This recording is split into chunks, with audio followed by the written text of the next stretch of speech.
Professor of Economics at Smith College, Andrew Zimbalist, wrote the book, The Economic Gamble Behind Hosting the Olympics, and he joins us now. Prof, thanks very much for your time.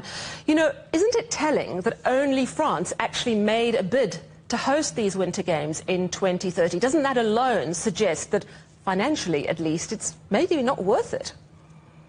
I think that that's correct. You know, the IOC decided back in 2019 that it was much too embarrassing to have open bidding because nobody wanted to bid anymore for the 2024 games that are now about to happen in Paris. There were 5 European cities that dropped out of the bidding. And they were left at the end of the day. The IOC had a choice between Los Angeles and Paris to host. And Los Angeles said they weren't going to bid in 28 if they didn't get the ins in 24. The IOC had to go to Paris, had to go to Los Angeles, make a special deal with them to have them accept the 28 games. They did something they'd never done before. They awarded 2 games at the same time. So in 2019, they changed their model. They don't have open bidding anymore. They have quiet behind-the-scenes negotiation with the city. And if the city comes forward with enough of what the IOC wants, the IOC takes it back to its membership and they vote, which is what happened yesterday in Paris. And same thing, they picked Salt Lake City for the 2034 games.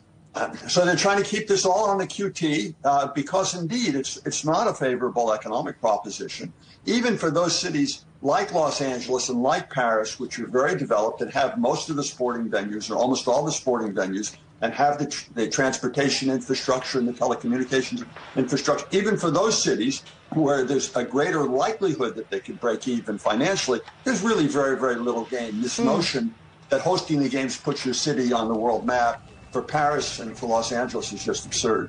Yeah, I mean, Paris, I think, is spending in the region of $9 billion. But, of course, as you've mentioned, they're using existing infrastructure. They're being quite smart about it. Winter versus Summer Olympics, is Winter Olympic money, do you spend a lot more?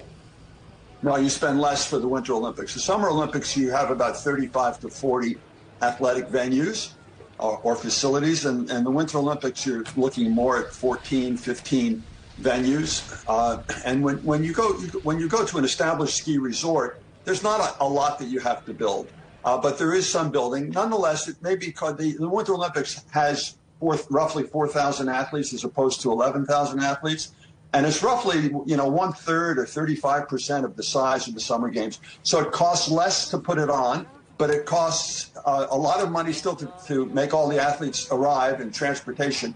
And so on. They still have to worry about security. Lots of the stuff stays the same. Lots of the stuff is cheaper.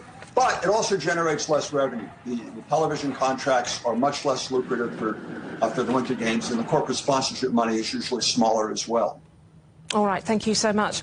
That is Professor of Economics at Smith College, Andrew Zimbalist. He wrote the book, The Economic Gamble Behind Hosting the Olympics.